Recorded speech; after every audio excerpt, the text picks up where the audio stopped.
기도하겠습니다. 사랑이 많으신 하나님 아버지 감사합니다. 오늘 예배 가운데 하나님이 사랑하는 우리 김수정 성도님, 백예진 성도님, 김창호 성도님, 최운서 성도님을 보내주셔서 이렇게 함께 신앙생활할 수 있게 해주시니 감사합니다. 하나님 보내주셨사오니 우리가 함께 사랑으로 신앙생활하게 하시고 잘 섬기게 해주셔서 이분들이 믿음 안에 든든히 세워질 수 있도록 은혜를 베풀어 주옵소서. 하나님 발걸음을 인도하셨사오니 하나님 나라 갈 때까지 저들의 발걸음이 주의 은혜 안에 거할 수 있는 복을 허락하여 주옵소서. 찬양대가 아름다운 찬양을 올려드렸습니다. 그 찬양의 고백이 우리 모두의 고백이 되어서 오실 주님을 두려워하지 않고 기쁨과 감사함으로 영접할 수 있도록 함께하여 주옵소서. 이 시간 말씀 듣습니다. 말씀 가운데 함께하여 주시고 놀라운 은혜 주실 줄 믿고 감사하며 사랑 많으신 예수님 이름으로 기도하옵나이다. 아멘. 다시 한번 옆에 있는 거 인사하겠습니다. 말씀의 은혜 많이 받으세요.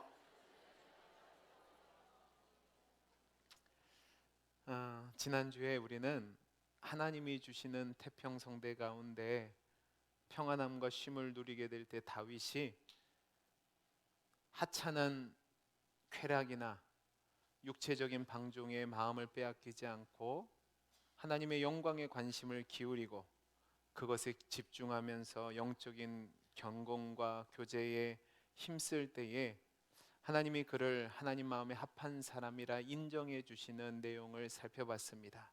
이제 오늘은 그러한 다윗에 대한 하나님의 반응의 내용을 살펴볼 겁니다.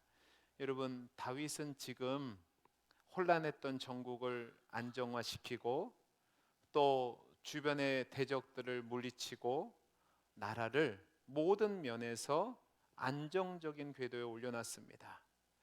주변 나라들이 감히 넘볼 수 없는 튼튼한 나라를 세웠단 말입니다. 그게 1절에 주위의 모든 원수를 무찌르사 왕으로 궁에 평안히 살게 하셨다라는 기록으로 남은 겁니다. 이런 상황이 되니까 다윗은 이제 성전을 짓겠다는 마음을 갖게 됩니다. 여러분, 이것은 그냥 쉽게 나온 생각이 아니라고 보셔야 됩니다. 다윗은 어렵고 힘들고 고난스러운 과정을 겪어서 왕이 된 이후에도 나라를 든든히 세우기 위해서 늘 불가피하게 전쟁을 벌였을 겁니다.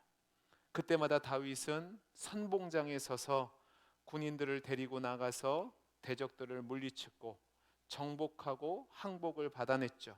그래서 주변의 모든 나라들을 평정시켰고 백성들을 안전하게 또 평안하게 거할 수 있게 했습니다. 이 상황 속에서 다윗은 이 모든 것이 내 능력으로만 되지 않았다는 것을 생각했던 겁니다. 이것은 하나님이 은혜 주셔서 된 것이라는 생각을 한 거죠. 내가 지금 왕이 됐고 이런 평안함을 누리게 됐으니까 이제 됐다가 아니라 내가 지금 하나님의 은혜로 여기까지 왔다. 그러면 이제 앞으로 내 뒤에 나라는 이 백성들은 어떻게 될 것인가? 내 자손들과 내 백성들은 그 사명을 어떻게 감당할 수 있을까라는 고민을 했을 겁니다. 그리고 그 고민 가운데 자신의 머리에 박혀 있는 반면 교사가 됐던 사울의 모습이 있었을 겁니다. 실패해서 버림받았던 그 사울 왕의 모습이 잊혀지지 않는 거죠. 그러니까 이런 생각을 하는 겁니다. 지금은 내 나름대로 열심히 하나님 앞에서 충실하게 살아가니까 이렇게 가고는 있지만 어느 순간 실수를 범할지도 모르고 또 어떤 큰 대적이 와서 이것을 뒤엎을지 모른다. 그렇다면 이 문제를 어떻게 해결해야 될까? 하나님만을 온전히 의지하고 하나님이 나와 내 민족을 불쌍히 여기시고 지켜주기를 바랄 수밖에 없어요. 그러니까 그 상황에서 내린 결정이 바로 성전을 짓는 겁니다. 여러분, 이것을 쉽게 넘어가시면 안 되는 게 저와 여러분들이 경험해 보셔서 아시겠지만 부모의 신앙이 자식에게 저절로 전달되지 않습니다.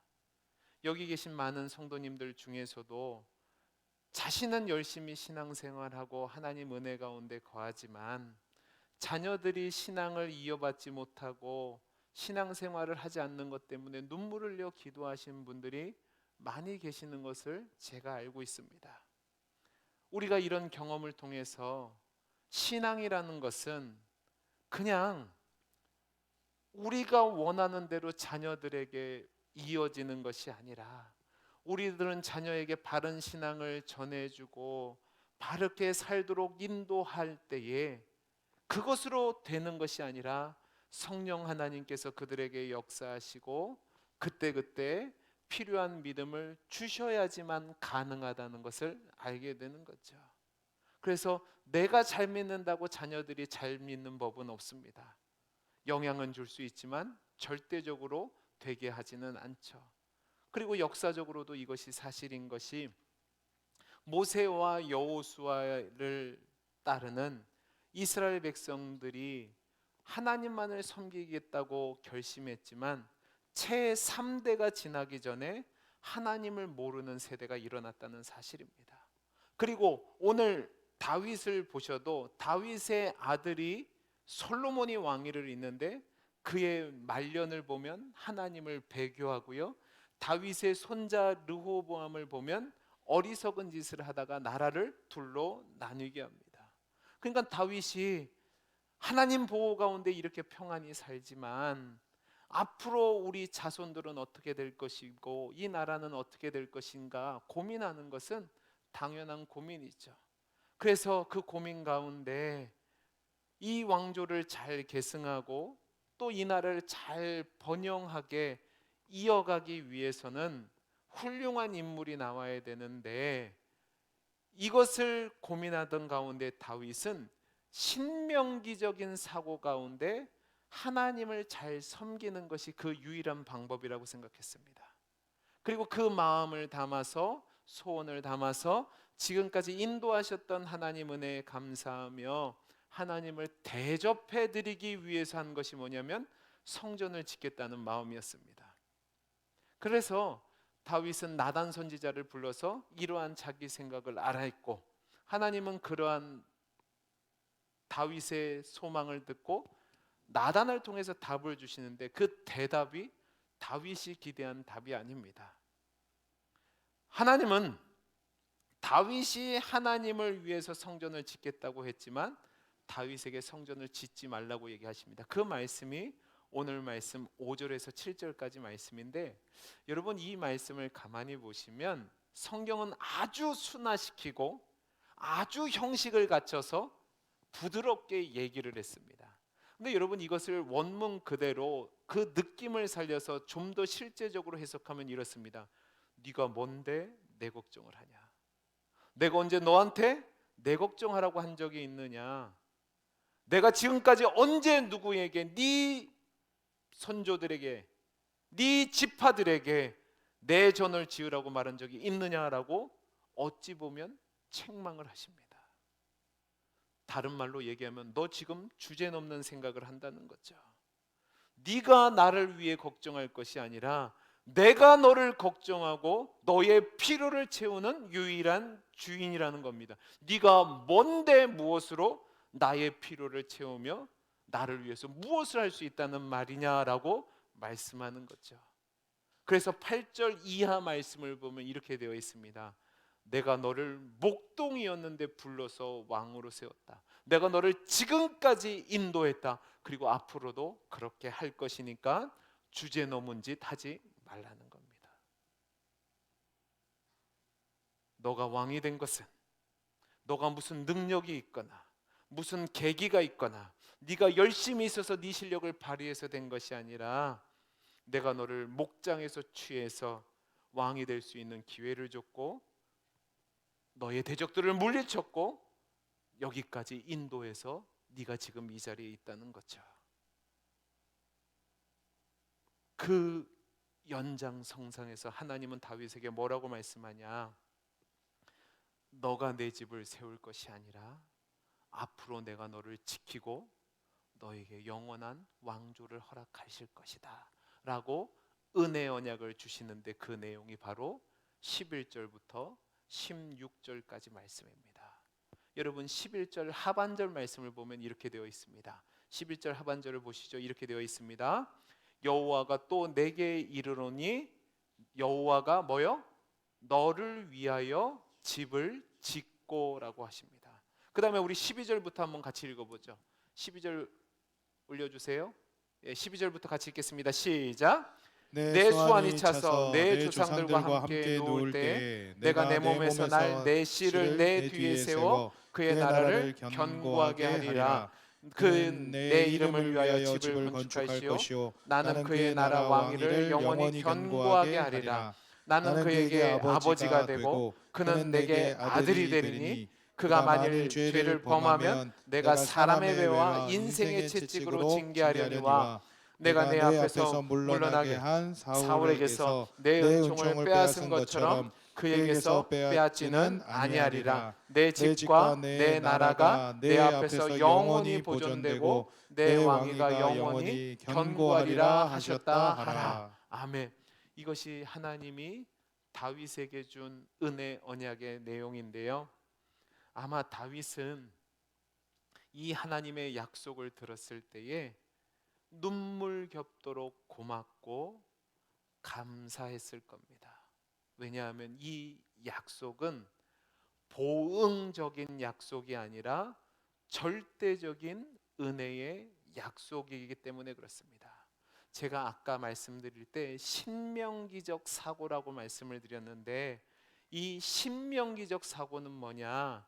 이스라엘 백성들이 축복과 저주에 대한 약속을 받았는데 그 약속이 뭐냐면 네가 나를 만일 따르고 내 율법을 지키면이라는 조건절이 붙어있는 약속이었습니다.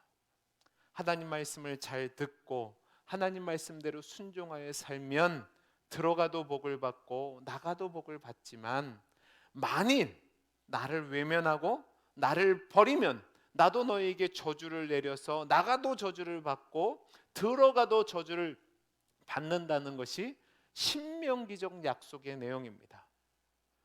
집사님 죄송한데 히터를 좀 켜주세요. 숨이 막혀서요. 네.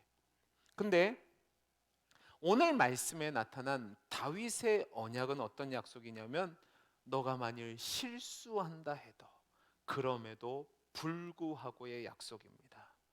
내가 약속을 지킬 것이고 너와 내 후손을 은혜로 영원한 왕조로 세워줄 것이라는 거죠.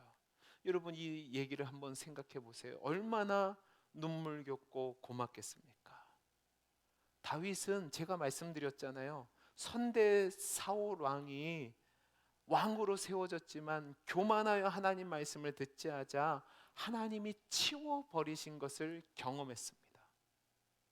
여러분들도 직장 생활하다 보시면 임시직이 있고 정규직이 있습니다.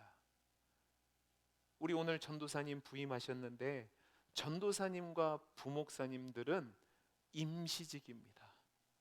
그래서 늘 한 해 한 해 연말이 되면 불안합니다. 내가 아무리 잘했어도 내년에 어떻게 될지 몰라요. 근데 여러분 저는 뭐예요? 정규직입니다. 이게 지금 쉽게 설명해 드리는 거예요. 목회를 하다가 담임 목회가 되면 제가 특별한 문제가 없는 한 여러분들은 저를 못 쫓아냅니다. 여러분이 저를 받기로 약속하셨으니까요. 그렇게 되면 그래도 마음이 좀 이게 편안해지는 게 있습니다. 못해도 갈 수 있겠구나 그런 생각을 하는 거죠. 근데 지금 다윗이 그랬단 말이에요. 앞에 사울을 봤는데 왕이었음에도 불구하고 하나님 말씀 듣지 않으니까 치워버림 당한 것을 봤어요. 얼마나 불안했겠어요. 그런 다윗에게 하나님이 지금 약속을 주는데 어떤 약속이냐면 내가 너와 내 후손에게 약속을 할 건데 네 후손이 늘상 잘하지만은 않을 거야. 때로는 교만하기도 할 거야. 겸손할 때도 있겠지. 믿음이 있을 때도 있고 믿음이 없을 때도 있을 거야. 그런데 그때마다 잘못하면 버리는 게 아니라 그럴 때에도 인생의 막대기와 채찍으로 때려서라도 돌아오게 해서 사울처럼 패하지 않고 영원한 왕조를 이루겠다는 겁니다. 이것은 여러분 절대적인 은혜의 약속입니다. 때려서라도 제자리에 돌려놓겠다. 그런데 버리지는 않겠다. 여러분 얼마나 고맙고 감격스러웠겠습니까? 그러면 왜 하나님은 이렇게 절대적이고 완전한 은혜의 약속을 다윗에게 주신 걸까요? 여러분 11절 하반절 말씀을 다시 한번 보겠습니다. 그 내용을 좀 더 구체적으로 살펴봐야 했는데 이렇게 되어 있습니다. 여호와가 또 내게 이르노니 뭐라고 되어 있죠? 여호와가 너를 위하여 집을 짓고입니다. 이 내용을 우리가 놓쳐서는 안 됩니다. 여러분 이 앞에 무슨 일이 있었냐면 5절에 하나님은 다윗이 성전을 건축하겠다고 하니까 가서 내 종 다윗에게 말하기를 여호와께서 이와 같이 말씀하시되 네가 나를 위하여 내가 살 집을 건축하겠느냐 말씀합니다. 그러니까 이 얘기가 뭐냐면 너가 내 집을 짓는 것이 아니라 내가 너를 위하여 집을 짓는 거예요. 그러니까 완전히 역할이 바뀐 겁니다. 다윗이 여호와의 집을 짓는 게 아니라 하나님이 다윗을 위해서 집을 지어 주시는 거죠. 이것이 바로 하나님의 은혜의 모습을 보여주는 겁니다. 다윗이 성전을 지어 드리는 것이 먼저가 아니라 하나님이 은혜를 베풀어 주시는 것이 먼저란 말입니다. 이것이 바로 다윗이 다윗에게 한 것입니다. 여러분 잘 한번 기억해 보세요. 기독교 신앙을 한 줄로 요약하면 뭐냐면 예수를 믿고 구원을 얻어서 천국에 간다입니다.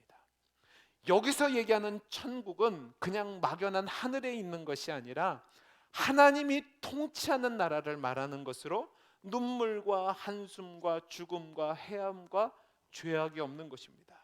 그런데 이 나라를 성경에서 보면 종종 메시아 왕국이라고 예언이 되고 있습니다. 실제로 메시아 왕국인데 그 이유가 뭐냐? 그 나라를 성립시키는 열쇠가 예수 그리스도에게 있기 때문에 그렇습니다.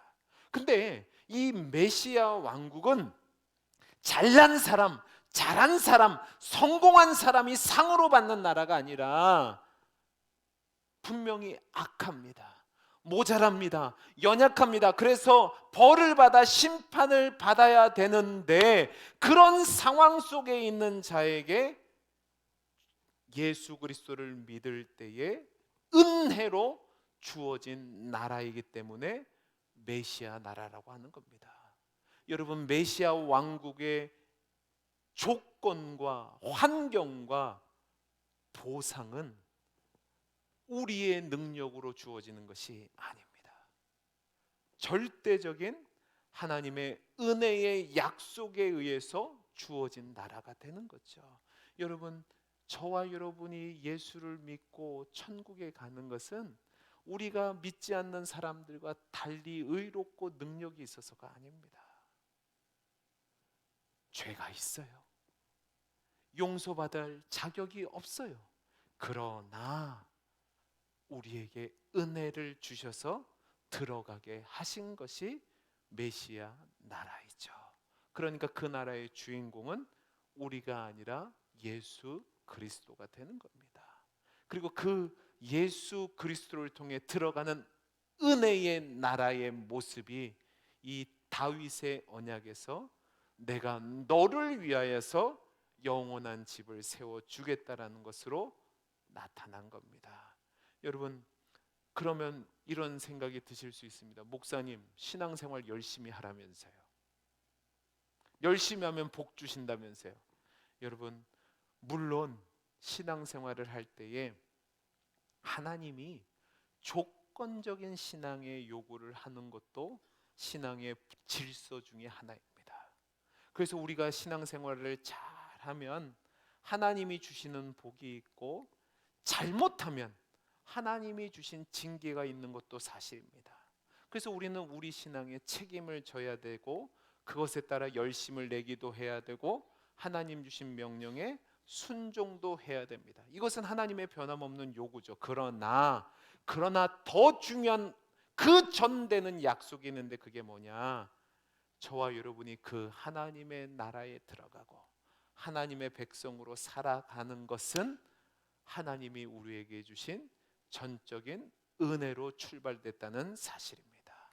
그게 바로 오늘 말씀에서 하나님이 너를 위하여 집을 지어주고, 그 지어주신 집은 우리가 실패해도 끝나는 것이 아니라 예수 안에서 용서와 사죄가 있고 하나님이 우리를 절대로 포기하지 않고 끌고 가겠다고 하는 약속이 이 말씀의 내용인 거죠. 그래서 저와 여러분이 하나님을 섬길 때에는 분명히 힘을 다해 열심을 다해서 하나님을 섬겨야 합니다. 그러나 우리의 부족함과 실패 때문에 낙심하거나 포기하지 말아야 된다는 거죠. 그것이 바로 하나님이 다윗을 위해서 영원한 집을 지어주시겠다는 내용인 겁니다. 그래서 이것을 통해서 우리가 깨닫는 게 뭐냐? 하나님이 우리의 모든 것이라는 겁니다.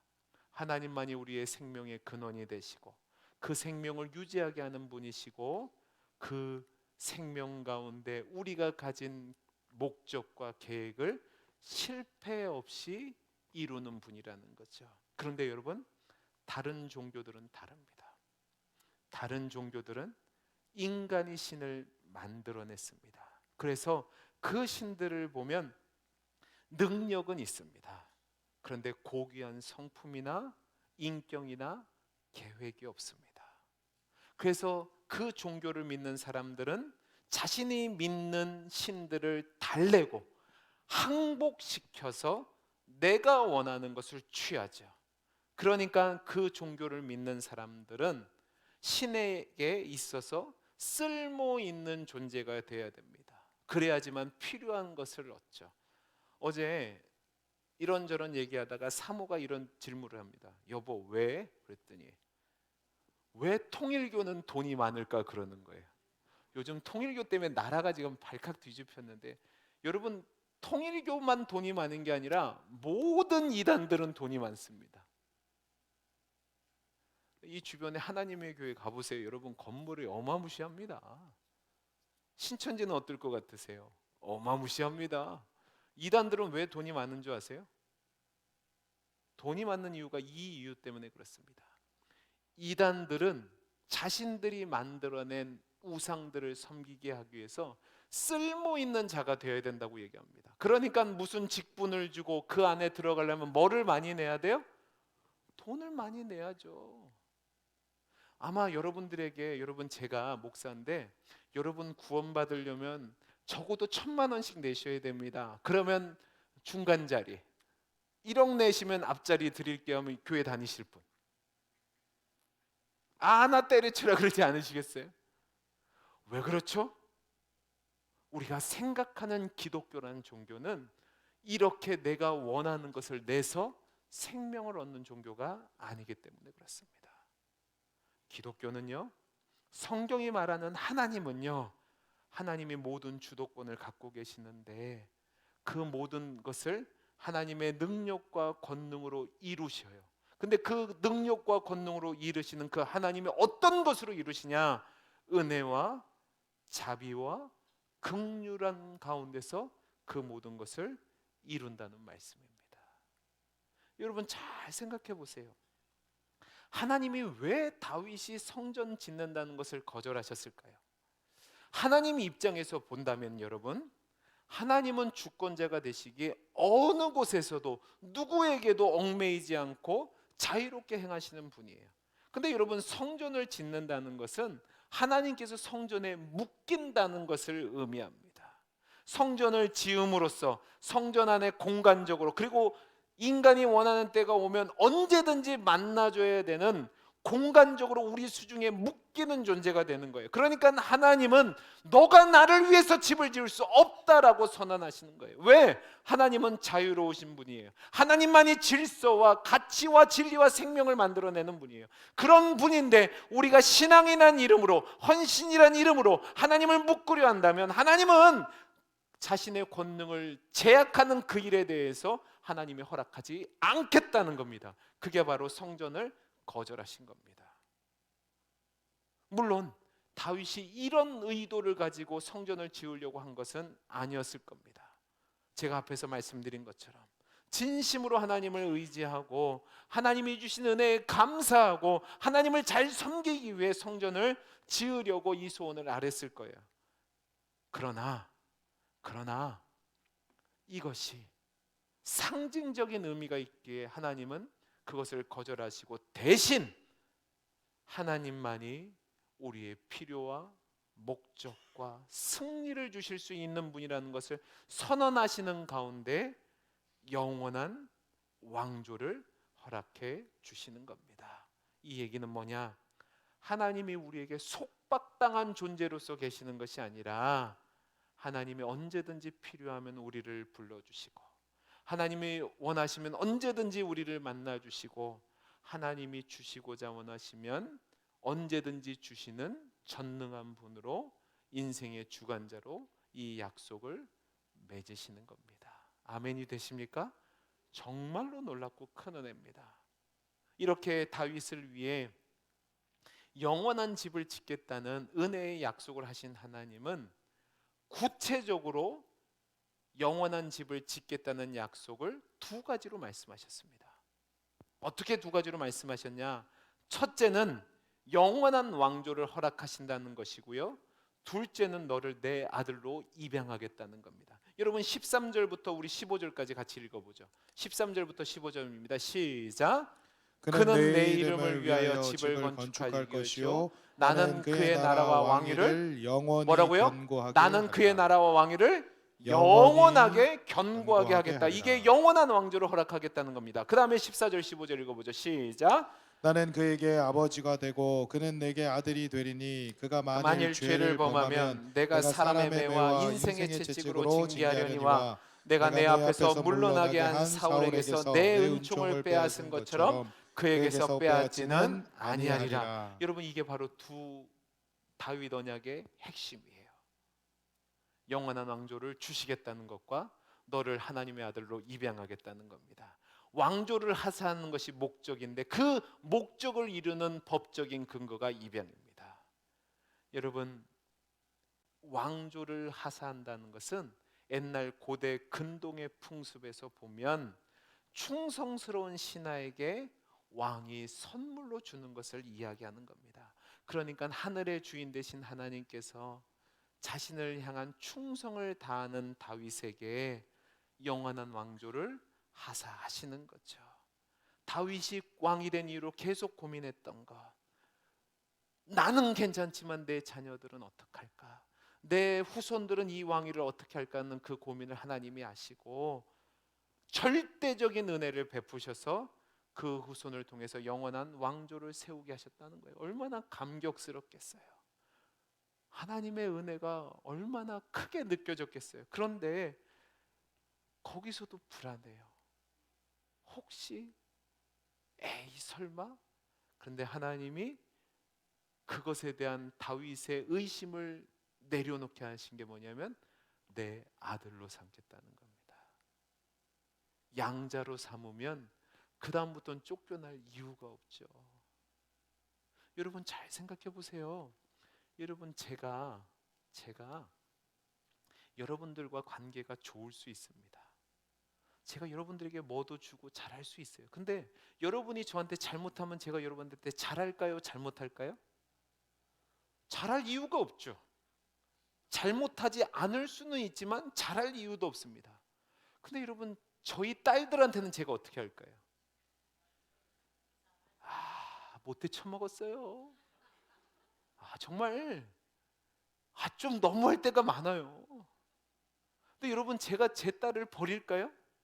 안 버려요. 어젯밤에도 싸움을 했어요. 싸웠단 말이에요. 근데 달라고 하면 제가 줄까요? 안 줄까요? 줘요. 왜 그렇죠? 제 자식이니까. 하나님이 그렇게 하시겠다는 거예요. 하나님이 작정하셨어요. 어떤 작정이요? 다윗에게 영원한 집을 주시기로 작정하셨어요. 그것을 이루기 위해서 너를 내 자녀로 삼겠다는 겁니다. 그리고 나서 네 자녀가 성전을 짓게 하겠다는 거예요. 그러니까 이 모든 것이 다 하나님이 주심을 통해서 이루어지는 겁니다. 이게 바로 여러분, 저와 여러분이 신앙생활하는 은혜의 순서입니다. 저와 여러분이 하나님을 위해서 무엇을 해서 하나님이 우리에게 주시는 것이 아니라, 하나님이 먼저 다윗을 위해서 집을 세우시고 나서 다윗의 후손이 하나님이 주신 그 은혜에 기대어 하나님을 위해서, 하나님의 이름을 위해서 집을 세울 수 있는 거죠. 하나님이 자녀로 삼아 주셨기 때문에, 하나님이 복을 주셨기 때문에 그것이 가능해요. 그리고 그 자녀의 이방의 복은 빼앗기지 않는 은혜가 되는 거예요. 여러분, 성경을 한번 찾아보겠습니다. 시편 2편 6절에서 8절입니다. 우리 같이 한번 읽어보죠. 시작. 내가 나의 왕을 내 거룩한 산 시온에 세웠다 하시리로다. 내가 여호와의 명령을 전하노라. 여호와께서 내게 이르시되 너는 내 아들이라. 오늘 내가 너를 낳았도다. 내게 구하라. 내가 이방 나라를 내 유업으로 부르주니 내 소유가 땅 끝까지 이르리로다. 여러분 잘 보세요. 하나님이 아들로 삼으시고 그를 영원한 왕으로 세우시는 법적인 근거가 이 시편 2편의 말씀입니다. 아들로 입양했다는 말씀이 오늘 말씀 15절을 보면 이렇게 나오는 겁니다. 내가 내 앞에서 물러나게 한 사울에게서 내 은총을 뭐요? 빼앗은 것처럼 그에게서는 빼앗지 아니하리라. 빼앗기지 않는 은혜를 주신다는 게 입양입니다.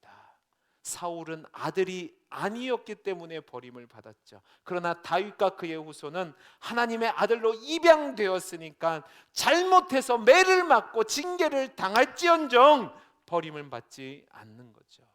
하나님이 자신의 자유를 포기하시고 무조건적으로 헌신하시겠다는 약속이 이 약속 안에 있는 겁니다.